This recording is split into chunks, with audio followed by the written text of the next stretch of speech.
This is a fairly long judgment. Petitioner filed suit on 15th April 2021, contending that the respondent has subjected him to harassment, threats, intimidation, verbal abuse, and psychological torture, and had failed to accord him a fair hearing before taking any adverse action against him. He sought a number of declaratory reliefs, the sort of sought injunction, reinstatement, compensation, and exemplary and punitive damages, plus costs of the suit. The petition is supported by an affidavit sworn by the petitioner himself, and it's basically reiterated the affirmance of the petition. The respondent opposed the petition by the notice of motion, notice of preliminary objection filed on 20th April 2021, and an affidavit sworn by the CEO of the respondent sworn on 23rd April 2021. The PO and the objection were heard simultaneously by oral submissions. Let me not reiterate the affirmance by the parties. They are there, you'll get a copy of the judgment.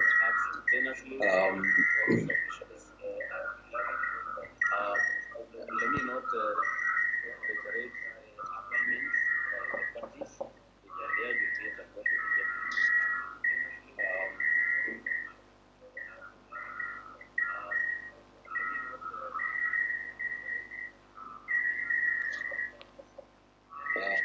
Both the parties filed detailed submissions. So the issues for determination and analysis can be found on page 20 of my judgment, and there's no that the petitioner is currently serving the respondent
in the paragraph 31 of the Public Service Regulation 2005 is amended by the notice of legal notice number 49 of 2014. It is, in its view, the petitioner, being an employee of a state corporation, is a public officer, and to exhaust the mechanism set out by the Act before moving the court. Uzalendo opposed this argument by stating that the definition of public officer does not mean that the Public Service Act applies to the corporation employees, and that this being constitutional matter, the PSC has no mandate to decide it under Article 27 of the Constitution. The doctrine of exhaustion of administrative remedies states that a person challenging an agency decision must first pursue the agency's available remedies before seeking judicial review. It was created by courts in order to promote an efficient justice system and an autonomous administrative state. The doctrine was articulated in the Court of Appeal in Speaker of the National Assembly versus Jenga Karume 1992 Kenya Law Report. Thus, where there is a clear procedure for redress of any particular grievance prescribed by the Constitution or an Act of Parliament, that procedure should be strictly followed. The doctrine is in line with Article 159(2)(c) of the Constitution and has been upheld by local courts in various persuasive and binding precedents.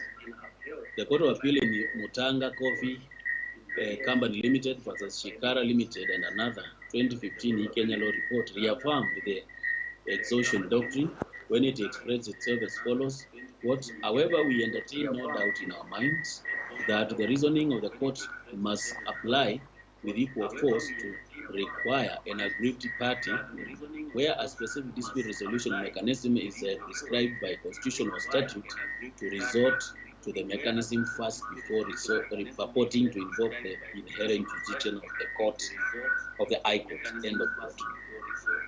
The question that arises is whether there is a specific dispute resolution mechanism in respect of the dispute provided under the Public Service Act, who should take precedence before invoking the jurisdiction of this court as alleged by the respondent. Section 2 of the Act provides, quote, A.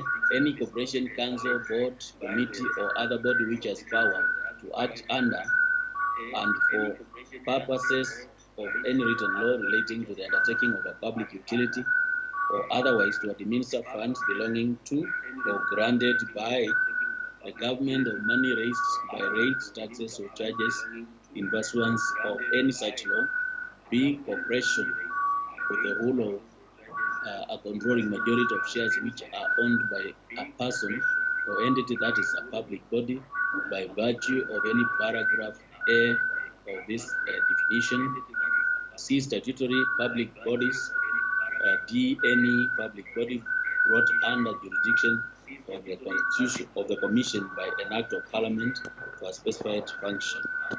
Section 3 of the Public Service Act provides, quote, subject to Article 155, 3A, 158, 3, 234, 2A, 234, 3, 252, 1 of the Constitution and Section 28 of the Kenya Defence Forces Act.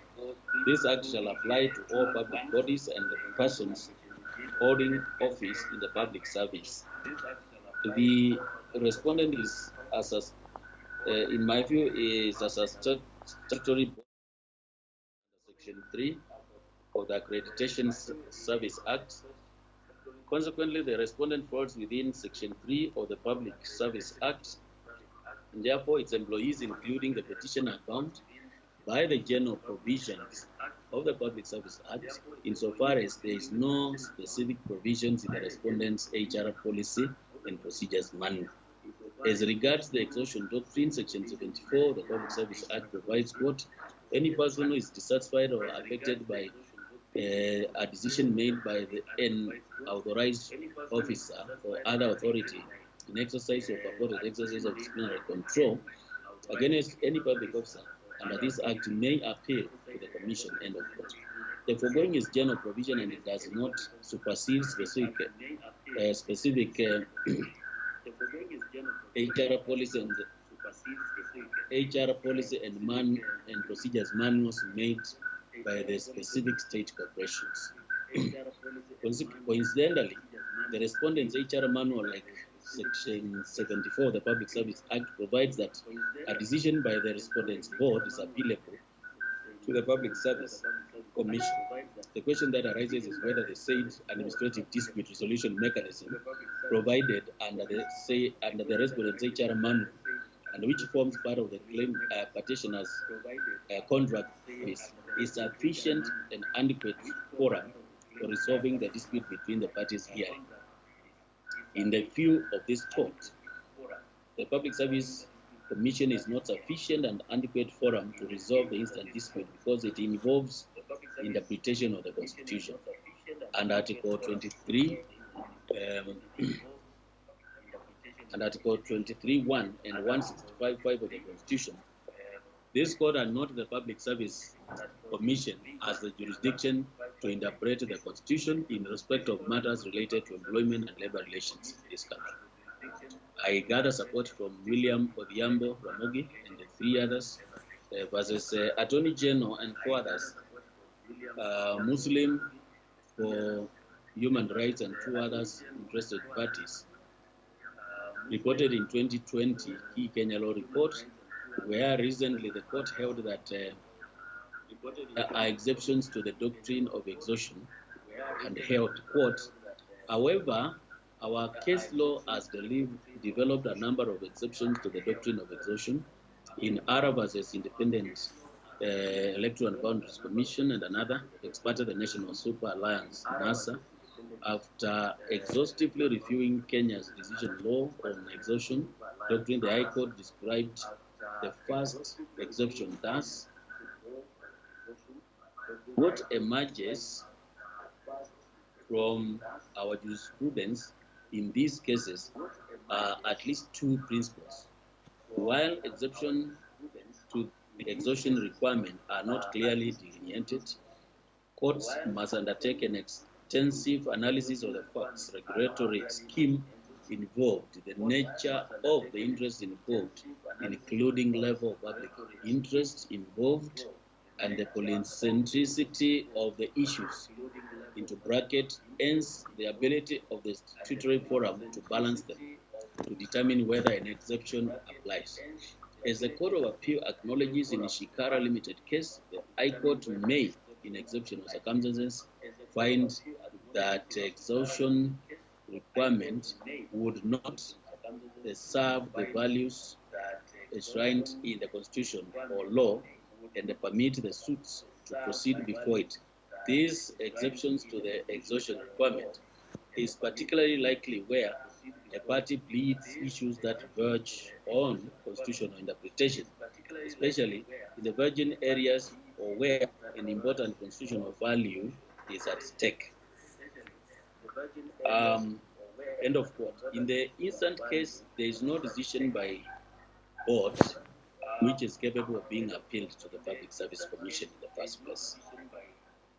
Then the petitioner is basically challenging disciplinary proceedings and the unilateral change of his contract of service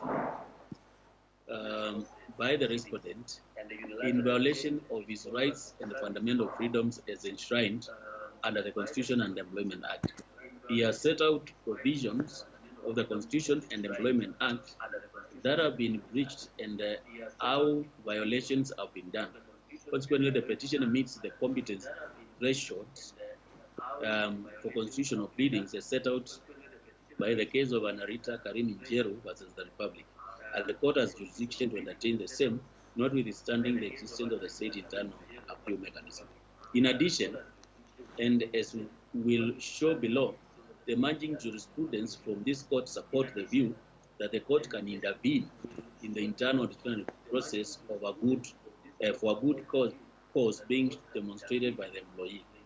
The said intervention is not necessarily meant to stop the proceedings altogether, but to put things right so as to avoid a violation of the employee's rights and fundamental freedoms, and so as to ensure procedural fairness to the employee. Consequently, I find and hold that the preliminary objection by the respondent has no merit and is dismissed. As I conclude this part, I must observe that there is a marked distinction between this case and the Mutanga Coffee case, in that the statute in the said case provided for an appeal to the High Court after the internal mechanism, unlike in the instant case where there is no provision for appeal to the court. In that case, it would appear that the Public Service Act and the respondents in the instant case,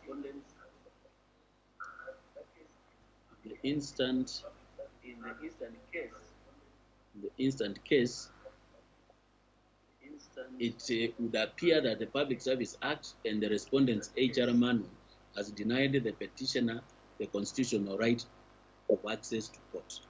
Consequently, I hold the view that in the instant case, even if the claim was not founded on the Constitution, the same would still see the light of the day. So I turn to the next issue, whether the court should interfere with the respondent's disciplinary process against the petitioner. The petitioner averred that he was issued with 9 show cause letters, for which he was not subjected to proper disciplinary process, including investigations and hearing. On the other hand, the CEO disputed that the alleged 9 show cause letters and contended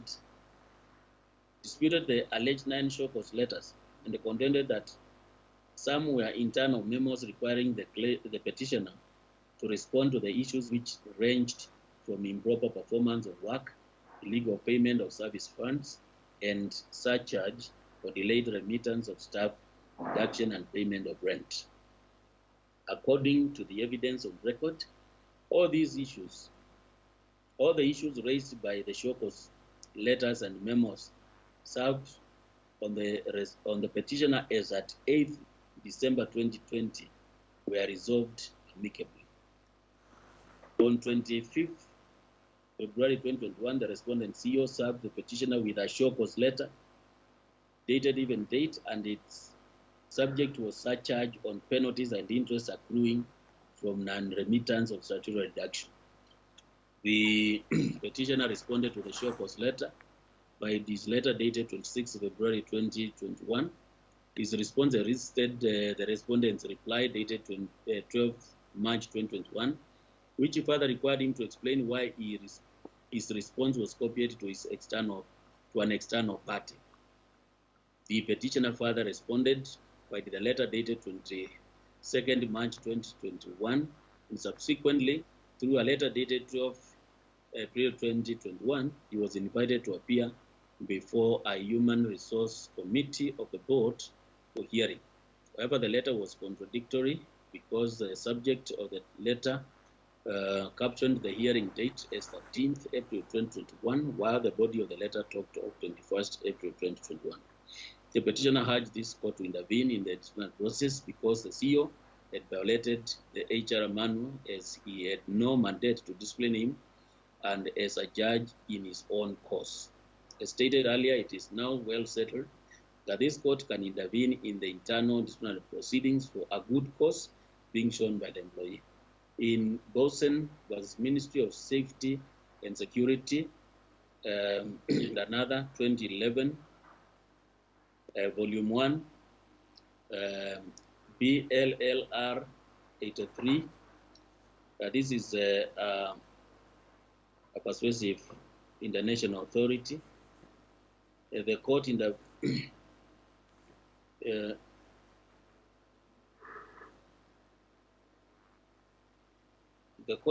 it was held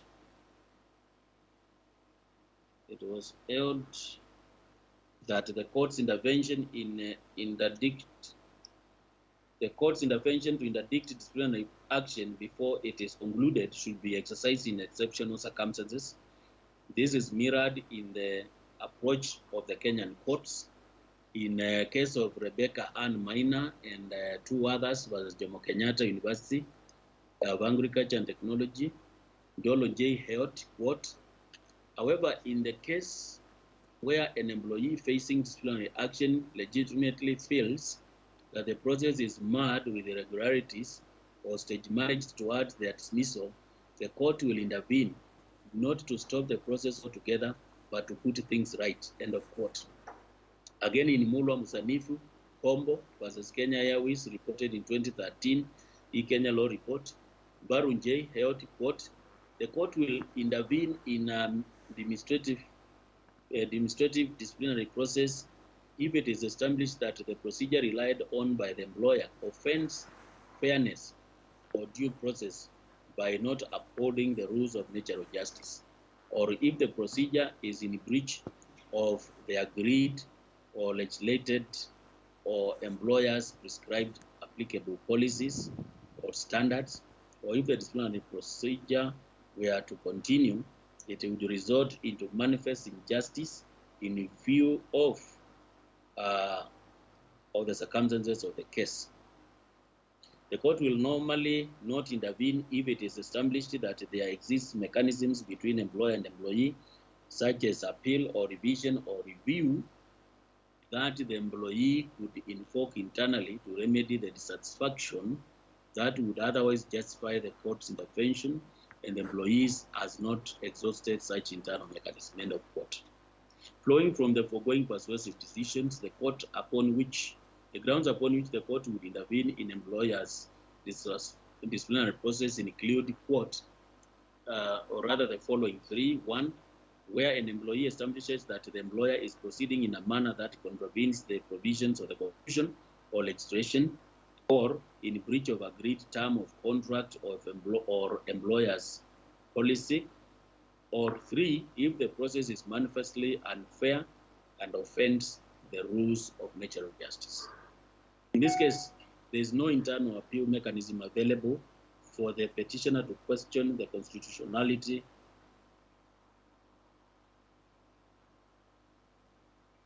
of his disciplinary proceedings before a decision by the board, or to agitate for his right to legitimate expectation under the Constitution. Further, until a final decision is made by the board, the petitioner has no right of appeal under the respondent's HR manual. Consequently, the jurisdiction of this court has been properly invoked. The question that arises is whether the petitioner has demonstrated any sufficient cause for the court to intervene in the intended disciplinary hearing. There is no dispute that the petitioner, being job grade Kenas 2, only the board of directors could discipline him and not the CEO. In this case, the CEO persisted in serving the claimant with the said show cause letters and memos, and after response, he just stated that the same had been amicably resolved. Further, the CEO on 2 occasions transferred key roles from the petitioner's docket to his deputy without approval from the board, citing the reason as improper performance of the petitioner. That clearly shows that the CEO was the one exercising disciplinary powers over the petitioner and not the board of directors. Having carefully considered the evidence before the court and the circumstances of the case, I find that the respondent's internal disciplinary proceedings commenced by the letter dated 25th February 2021 are unfair and likely to prejudice the petitioner if they are allowed to continue blindly. First, the proceedings have been commenced by the CEO without any evidence that the respondent's board passed a resolution to commence the same. 2, there is no evidence that any investigations were done by the board or at all before commencing the said proceedings as required by the HR manual. Third, some of the matters involved, including the intended surcharge, were earlier on settled amicably according to the letter by the CEO dated 8th December 2020, which stated, quote, show cause why continued improper work performance. Reference is made to our letter dated 9th September 2020 and your representations at the Human Resource Committee of the Board on 6th October 2020 on the above subject matter. Further to your representations at the HR Committee, this letter serves to retire the above subject matter forthwith. Please return a signed copy of this letter upon receipt. Yours sincerely, Martin Shisire, the CEO. The above, some of the issues settled by the above letter was surcharge for alleged losses caused to the respondent by the petitioner's alleged improper performance. According to the letter, that matter was settled after he made representation to the HR committee of the board. Consequently, this court must intervene in the said proceedings by barring the respondent from revisiting the performance and surcharge issues which were settled as per the said letter. Allowing the respondent to go against his own word would be violating the petitioner's right to legitimate expectation that the settled matters would not be revisited. Consequently, the respondent can only charge the petitioner for improper performance after 8 December 2020 and the surcharge for losses incurred after that date, if any. So I go now to the issue whether the transfer of finance and accounts function from petitioner's docket was a violation of his right to legitimate expectation, fair labor practices, and fair administrative action. So the petitioner found that he was first relieved of his responsibility over the functions of finance, ICT, and the CPR by the CEO by the letter dated 1st July 2019, which transferred the said roles to the petitioner's deputy, who was in turn to report to the CEO directly.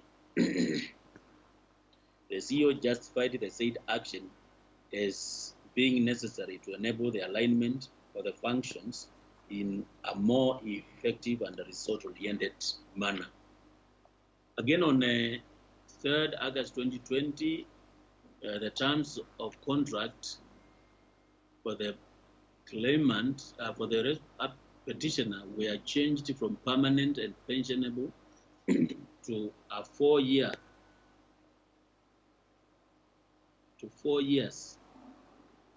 contract as Chief Manager, Corporate Services.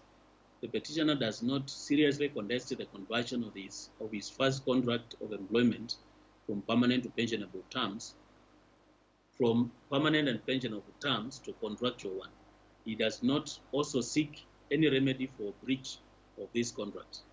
However, he is contesting the second removal of the finance and account docket from his docket, removal of finance accounting and accounts from his docket as head of Corporate Affairs Directorate under the new contract by the internal memo dated 25th February 2021. The petitioner affirmed that he had legitimate expectation that he would continue discharging his duties under his contract of employment as head of Corporate Affairs Directorate. He therefore contested that the removal of financial and the accounting department from his directorate by the letter dated 1st July 2019 and the internal memo dated 25th February 2021. He therefore contested the removal of financial and accounting function from his directorate by the letter dated 1st July 2019 and the internal memo dated 25th February 2021. Whereas in the letter dated 1st July 2019, the CEO indicated that the board of directors had resolved that the roles be transferred from the petitioner's docket. The internal memo dated 25th February 2021 did not indicate that the transfer of the said roles were sanctioned by the board of directors. The CEO's internal memo 25th 2021 to all staff made further organizational changes in the Corporate Service Directorate and stated, quote, subject CEO Com 1/2021 organizational changes in the Corporate Service Department. Since mid-November 2020, my office has placed significant focus on activities of the functions under the Corporate Service Directorate with a view to better understand their orientation, challenges, opportunities to improve delivery, efficiency, and accountability in serving all of us. As a result, the operating structure of Corporate Service Directorate will change as follows. Bullet 1. Administration section and record management section will now report directly to the Chief Manager Corporate Services. The two sections were formerly under the Manager Human Resource and Administration. Finance and Accounts Department is now moved to the Executive Directorate. The Manager Finance and Accounts will report to the CEO directly. Bullet 3, HR Resource and Admin Department and Human Resource Division will be under one head, Manager Human Resource, who will report to the Chief Manager Corporate Services. Finally, Information Communication Technologies Division changed. All the changes described are effective immediately. End of quote. In addition to the above memo, the petitioner was informed in person that he had been relieved of his responsibilities of the supervision of the Finance and Accounts Department with immediate effect. The effect of these changes were that the petitioner was only left with providing strategic leadership and expert advice in HR and administration and ICT departments. The petitioner responded to the memo filed later dated 2nd March 2021 by stating that as per Section 10(5) of the Employment Act, the changes needed discussion before implementation, as he had signed the 4-year contract dated 3rd August 2020. The petitioner's functional competence was in the Finance Department. This is based on the fact that the petitioner was first engaged as Deputy Director Finance and Admin, and as Head of Accounting Unit was vetted and required to resume work as stated in the letter dated 25th October 2018. The removal of this function from the petitioner's job description meant that he could not fully discharge his functions as Chief Manager of Corporate Services Scanners Grade 2.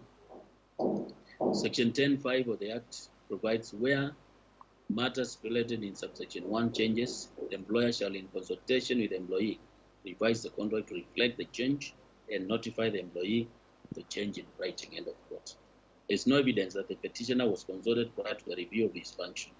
Hence, this review of his duties and contract of employment was done unilaterally in disregard of Section 10(5) of the Employment Act. Besides, the CEO did not secure approval of the Respondents Board and the SCAC before altering the duties of the petitioner. This is because alteration of these duties resulted to a change of organizational structure and the function of the Chief Manager Corporate Services is set out under Clause 2.10.1 of the Career Progression Guidelines.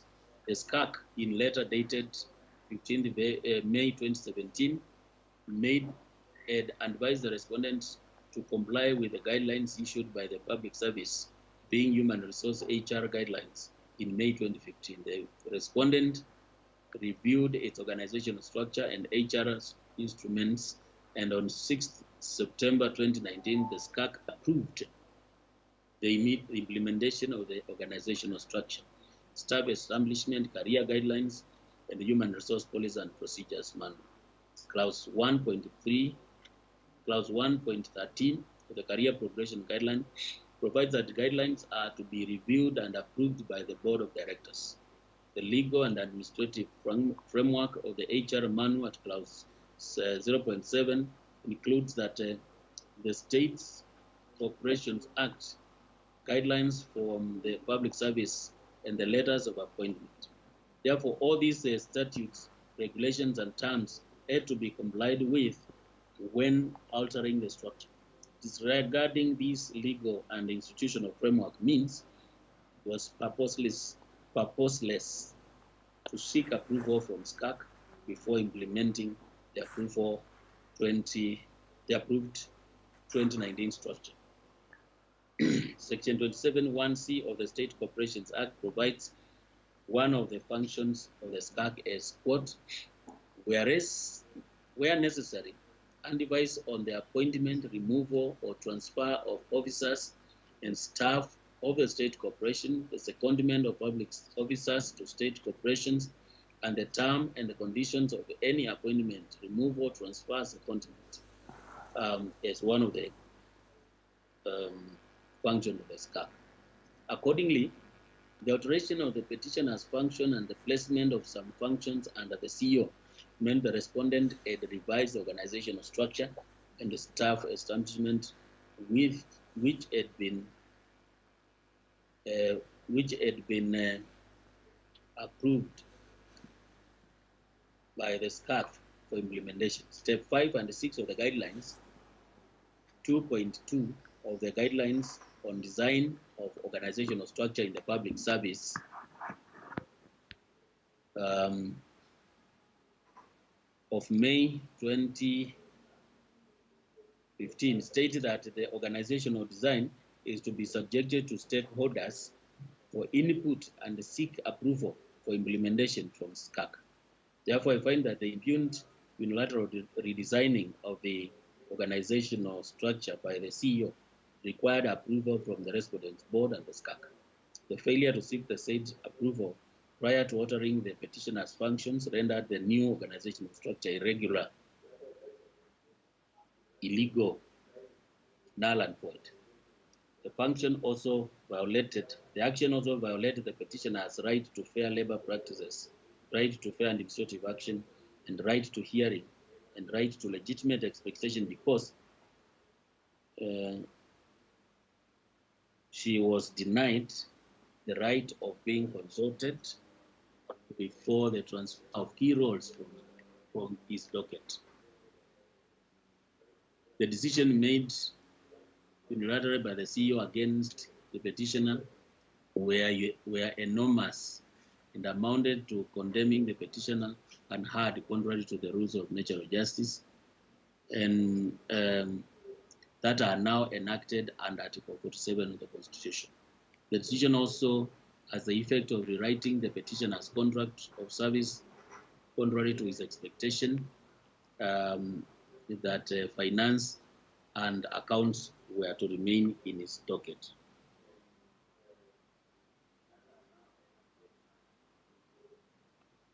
So finally, the issue whether the relief sought should be granted.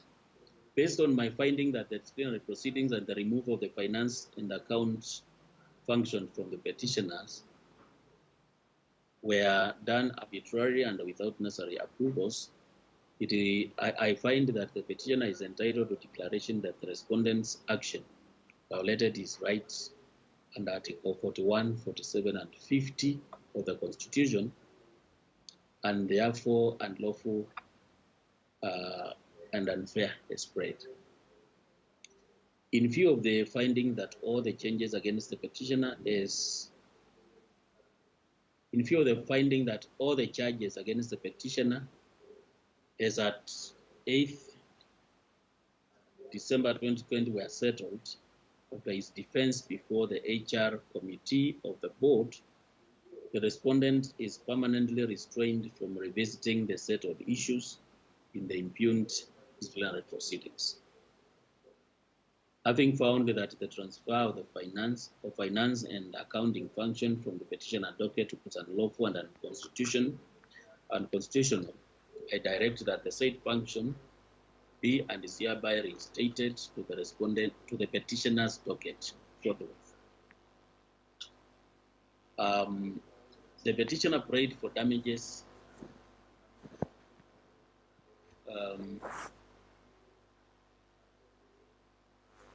since the 9 show cause letters and memos was tantamount to harassment and unfair labor practices, which have caused mental anguish and suffering. However, considering the fact that the petitioner is still employed by the respondent, and also that in the past the employer has amicably resolved disputes with him, I will not condemn. I will not condemn the employer.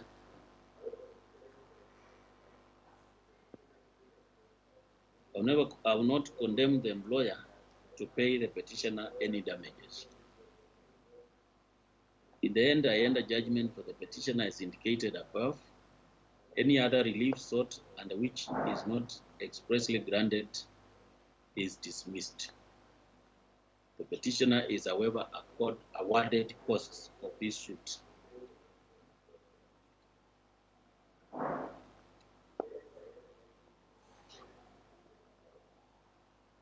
So in the end, what the court is saying is that the matters which are resolved, let them be deemed as resolved, and the parties deal with the matters which are fresh. We are still developing this doctrine of exhaustion, and I would encourage parties to appeal so that we can have this dispute resolved. My Lord, on the part of the respondent, my Lord. Yes. I would like to thank the court for taking time in preparing the judgment. Yes. However, my Lord, I'd like to seek a stay of execution for a period of 30 days as we prepare to appeal the decision of the court before the Court of Appeal. We would be obliged if the court would grant us a stay of execution of the decision for a period of 30 days, and we would be praying for a certified copy of the type proceedings as well as the judgment of the court.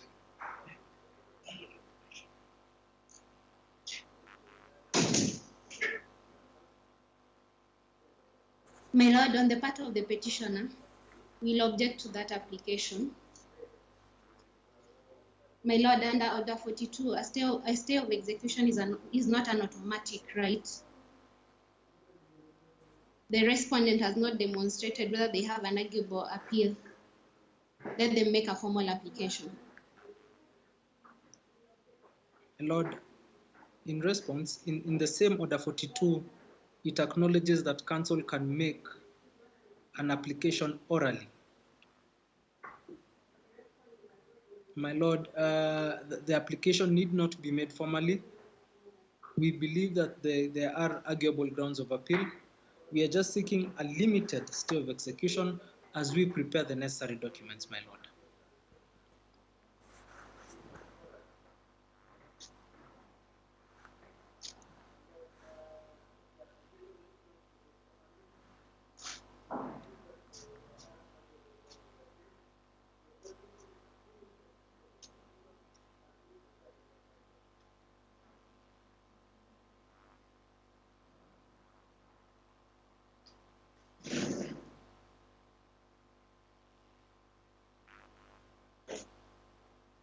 So I've given the 30 days to enable you to make a form application. As regards the other requests, you can make your application to the Deputy Registrar. Most obliged, my Lord. Right. Thank you, and you have a good day. Cause number 878 of 2015, Lucas Akunga Omariba versus the third to sit. Yes. Good morning, my Lord. Good afternoon, my Lord. Good afternoon. Yes, my name is Maondo. I appear for the claimant. Mr. Puyo. Yes, I appear for the respondent.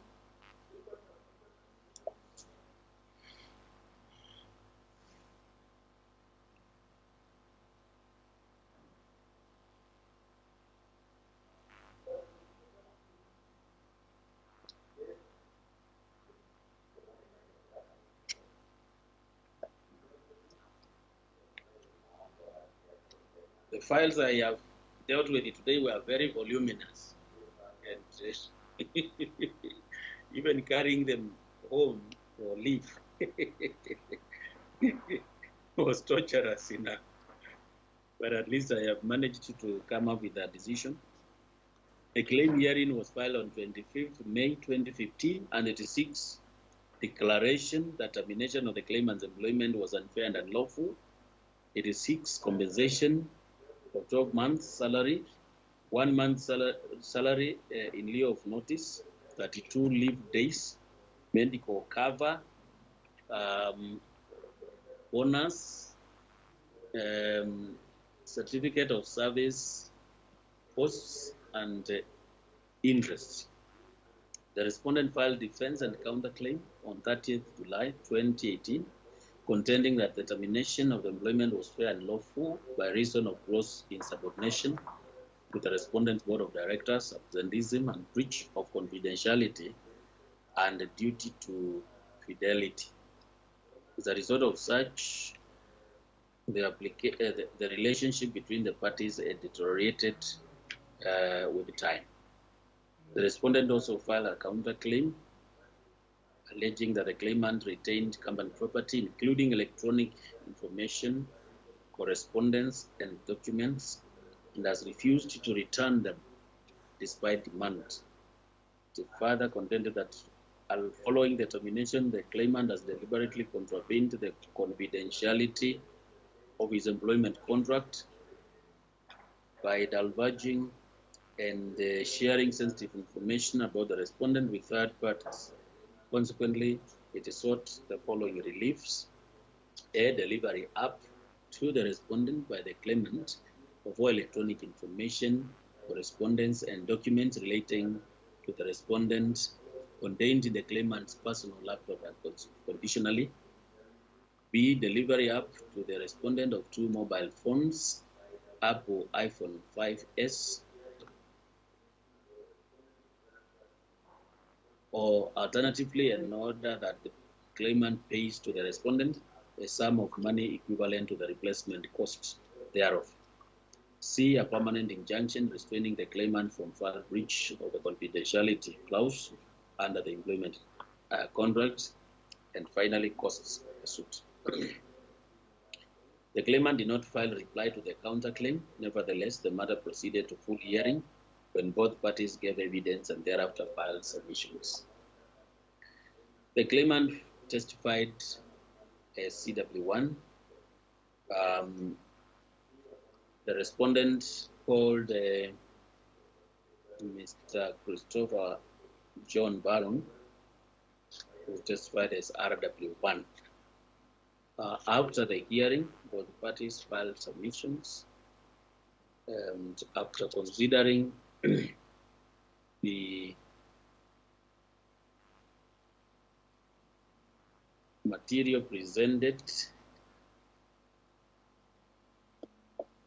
the uncontested facts that filed an employment agreement dated 1st June 2012, the claimant was appointed as the respondent's general manager, urban management, and advisor to the board of Tatu City, and later rose to become the CEO, which position he held until 5th February 2015, when his employment was terminated.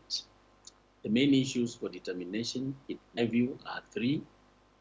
A, whether the termination was unfair and unlawful, whether the claimant is entitled to the relief sought, and C, whether the counterclaim by the respondent is merited. On the first issue, Section 45(2) of the Employment Act sets out the requirements for consideration in determining if termination is unfair. Section provides, quote, termination of employment by employer is unfair if the employer fails to prove A, that the reason for termination is valid, B, that the reason for termination is a fair reason related to the employee's conduct, capacity, or compatibility, or based on the operational requirements of the employer, and C, that the employment was terminated in accordance with a fair procedure. The first limb of reason for the termination, the claimant contention is that his termination was abrupt and no reason was given in the letter dated 5th February 2015. RW2 testified that the decision to terminate the claimant's employment was made by a majority of the board members on 5th February 2015 as per the resolution produced in court. The respondent's resolution signed by 2 of the directors stated as follows, quote, circular written resolution of the directors of the company passed by a majority pursuant to the provisions of Article 114 of the company's Articles of Association, which states that a resolution signed by a majority of directors shall be as valid and effectual as if it had been passed in a meeting of directors. Background, it is noted that the relationship between the company and Lucas CEO has deteriorated over a period of time to the extent that there is now an irretrievable breakdown between the board of directors and Lucas Akunga Omariba.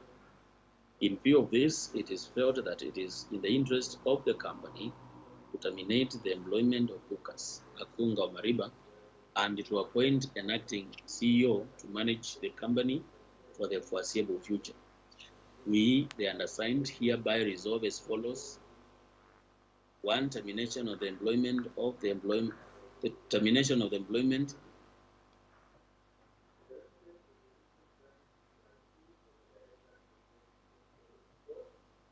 of Lucas Akunga Omariba. 1.1 that it is in the interest of the company to terminate the employment of Lucas Akunga Omariba, and consequently the employment is hereby terminated with immediate effect. 1.2 that Stephen Jennings is hereby authorized to sign a letter substantially in the form tabled with this resolution, notifying Mr. Omariba of the immediate termination of his employment, and to ensure that such letter is delivered to Mr. Omariba, into bracket, including in electronic form, end of quote. The letter of termination dated 5th February only stated that the board of directors had resolved to terminate the claimant's employment. The respondent, in its defense, laid out reasons which it believed were manifest and led to the claimant's termination. None of the reasons stated in the defense were explained in the letter of termination. It confirmed that the termination letter did not set out the reasons for the termination.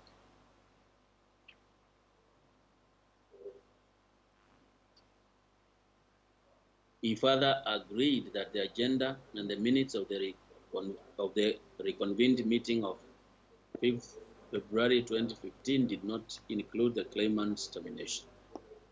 It is therefore apparent that no reason was given or explained to the claimant before the termination or by the termination letter as required under section 41, 43, and 45, 2A and B of the Employment Act. It's now tried in this country that even when the employment relationship is untenable, the reason for separation must be set forth.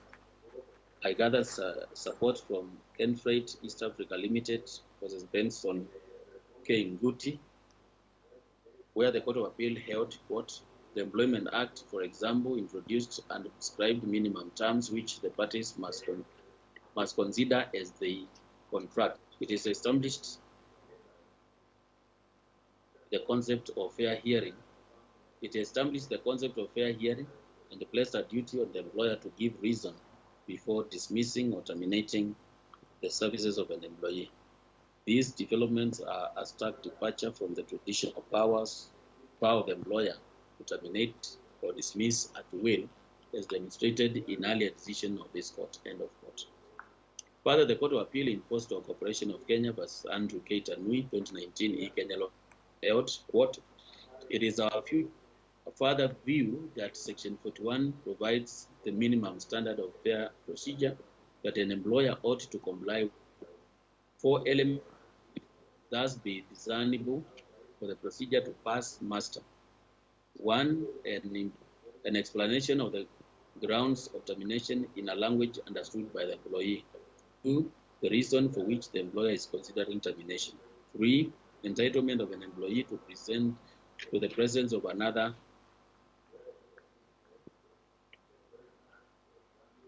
employee of his choice when the explanation of the grounds of termination is made. 4, hearing and considering any representation made by the employee and the person chosen by the employee, end of quote. Section 43 and 45 of the Employment Act require an employer to prove the reason of termination. In my opinion, this burden was not discharged, and therefore the claimant's dismissal was unfair. On procedure, RW1 testified that due to the friction in the board of directors, it was difficult to conduct a meaningful disciplinary hearing. In re-examination, he stated that the claimant was not given a hearing because he did not act professionally. Additionally, the respondent in his submission relied on the McNeely case to argue that it was entitled to summarily dismiss the claimant under Section 44 of the Employment Act because of the nature of misconduct by the claimant. Section 41 of the Employment Act provides, quote, subject to Section 42, an employer shall, before terminating the employment of an employee on grounds of misconduct, poor performance, or physical incapacity, to explain to the employee in a language the employee understands the reason for which the employer is considering termination, and the employee shall be entitled to have another employee or shop floor union representative of his choice present during this explanation. Notwithstanding any other provision of this part, an employer shall, before terminating the employment of an employee or summarily dismissing an employee under Section 44(3) and 4, hear and consider any presentation which the employee may, on grounds of misconduct, poor performance, and the employee, if and the person, if any, chosen by the employee within subsection 1, make, end of quote. I have held before, and I dare repeat here, that a disciplinary hearing is not an option before dismissing an employee for a cause. Under Section 41 of the Employment Act, an employer is required in mandatory terms to give his employee an opportunity to defend himself before terminating him and before terminating his employment contract. The Court of Appeal in New Kenya Corporation Primaries Limited and Olga Ouma Adede 2019 Kenya Law Report held, what?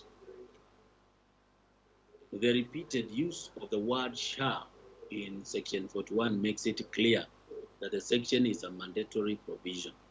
In our view, Section 41 provides for a physical interaction in the disciplinary process, and therefore the hearing provided under Section 41 of the Employment Act is a mandatory provision, must be an oral hearing, end of quote. The division in the board of directors not to be used as a scapegoat for not taking a disciplinary hearing. The respondent should have made an effort to accord the claimant an opportunity to respond to the allegations that it rendered his relationship with the board of directors irretrievably broken down. Having considered the circumstances of the case, I am of the firm opinion that the termination of claimant's employment was not done in accordance with a fair procedure. As regards the reliefs sought, based on the findings above that the termination of the claimant's employment contract was substantive and procedurally unfair, the claimant is entitled to declaration that his termination of employment was unfair and unlawful as stated. As regards the claim for 12 months salary compensation, the claimant submitted that he is entitled to an award of 12 months salary compensation because no reason was given for his termination, yet it placed antibiotic communicating his termination. The respondent, on the other hand, submitted 1 month's salary is appropriate compensation, considering that the claimant contributed to termination through misconduct. I have already made a finding of fact that the respondent did not assign any reason for termination of the claimant's employment in the termination letter, and that it did not prove any valid reason by evidence. Consequently, it remains my view that he did not contribute to the termination through misconduct. Indeed, the respondent did not rebut the claimant's evidence that he was never recommended for prosecution in relation to the alleged fraud. However, considering that he served the company for about 3 years without warning letter, and the fact that after the separation he has not secured an alternative job, I award him 10 months salary as compensation for unfair termination under Section 49(1) of the Employment Act. I have also considered the fact that after the separation he has not secured. So I think that one is a repetition. Under the same provision, I award the claimant 1 month salary in lieu of notice as provided under clause 8.1 of his contract of employment and also in pursuant to section 36 of the Employment Act. The letter of termination also offered to pay the claimant 1 month salary in lieu of notice, but RW1 testified that he had no evidence that the claimant received the amount. As regards leave, the respondent submitted that no evidence was laid to establish how that 2 days were made up.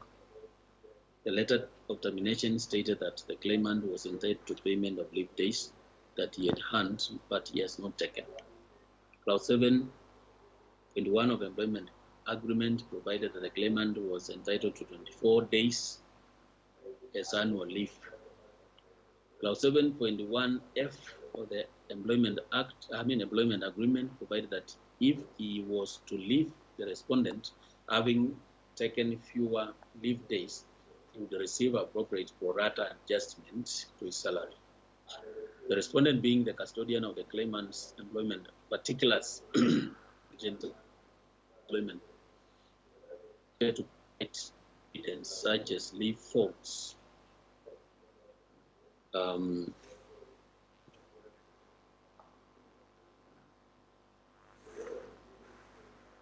leave records, to ascertain the exact number of accrued leave days. However, I did not produce any evidence to disprove the claim for leave allegedly earned being 32 days. The claimant is therefore awarded with 32 days as paid. Regards the claim for medical insurance premium, I agree with the respondent that though the claimant was entitled to this claim under clause 6.1 of the employment agreement, the benefit ceased upon termination. The claim was included in the unexecuted mutual separation agreement, but that agreement was never conclusively deliberated upon. Therefore, the claim must fail. As regards the bonus, the claimant testified that the bonus for 2014 had been approved, but they were not disbursed. He prayed for Kenya shillings 26,050,000 on ground that the same was paid to him in 2013. RW1 confirmed that the claimant was entitled to bonus for 2014 and that there was indeed an offer made to him for the payment of bonus in medical insurance. RW1 confirmed that he had personally received his bonus payment, but denied knowledge that all staff had been paid bonus for the year 2014 except the claimant. The claimant referred to the mutual separation agreement, which also provided for payment of this claim. However, as stated above, the mutual agreement was in the preliminary stages of discussion and was never executed. Having considered the material presented to the court, it is without doubt that bonus is a discretion payment as per clause 4.2 of the claimant's contract of employment. It follows, therefore, that the court cannot order its payment unless the same is expressly approved by the employer and a specific amount or a formula for assessing the same is provided in evidence. It must also be appreciated that the bonus payment is dependent on many factors, including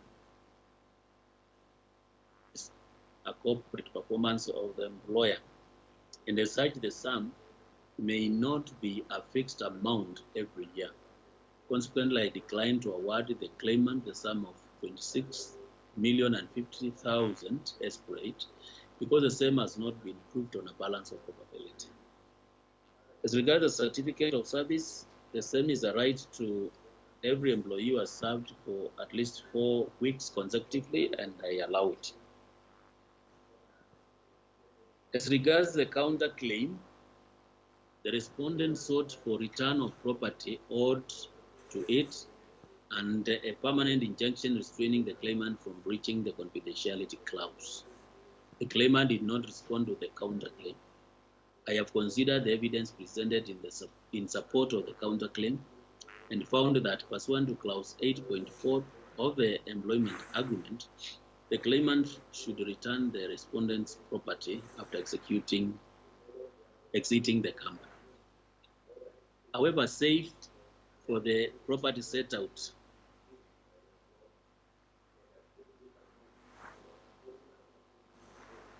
However, the property set out in prayer A of the counterclaim has not been pleaded with precision, and as such, that prayer is declined. With respect to the two mobile phones, the claimant is directed to return the same, or in the alternative, pay the respondent half purchase price of both iPhone 5S and iPhone 5C as the replacement cost, considering the fact that he had used the same for business of the respondent before the termination, and also the fact that the same has depreciated from the date of the termination. The said amount should be deducted from the dues owed to the claimant upon proof of the purchase price. Regarding the permanent injunction, such relief is granted on merits and upon a party adducing evidence at the hearing of the main suit. Whereas the claimant admitted that his contract of service bound him not to divulge confidential information, I find that the respondent has not demonstrated the kind of information that is at stake, and also not proved the extent of the information shared with the third parties or the risk to its business. Consequently, this prayer also is dismissed. So in the end, for the reasons stated above, I enter judgment for the claimant as follows: that notice, compensation, and leave a total of 27,090,062 shillings and 50 cents.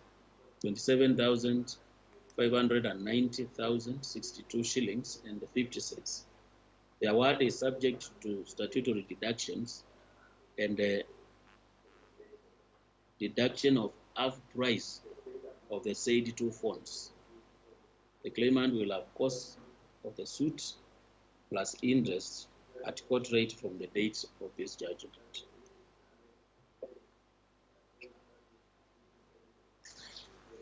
We are much obliged, my lord. The parties are free to appeal and seek a different opinion from the higher court. Much obliged. I'm sure my assistant will be posting the decision in our usual net. Thank you very much, my lord. Thank you, my lord. I've seen David Mararo lifting the hands. He has disappeared. Yes, Disappeared. my lord. Yes. With your kind permission, there was a matter that was coming up for ruling. Yes. E382 of 2020, John Kariuki Kahia and Martin Rebo versus County Government of Kiambu. Perhaps you can take directions from that. Yeah, I indicated that I fell ill during my leave time, and I did not write all the judgments and the rulings. So the ones which I've not been able to deliver, they said I'm going to deliver them in the course of this month of August. I'll be issuing short notices as soon as I finish, because I'm on transfer and I don't want to carry files away. So those who have not received their judgments and rulings today, kindly expect my notice, and I'll deliver them within the shortest time, but before at the end of August. Very well, my lord, and all the best in your new station. Does that include petition 37 of 2020, my lord? I've said, or if you did not receive any today, I will issue notices for the others in the course of August, and that's what I could say for now. Okay. Are you already done with what you had today, my lord? Yes, I'm through, and I want to thank every one of you for your cooperation during my stay in Nairobi. I hope to meet you soon in Kericho. The best, my lord. My lord, I promise to pass by on my way to eat fish. I don't know where the fish is Yes. along that area, but Yes. I'm sure we'll be meeting. Thank We you. will Enjoy. miss you, but we'll meet you down there. Thank you. You are welcome. I expect senior council to come there. Yes, really. Thank you. Asante. Yes.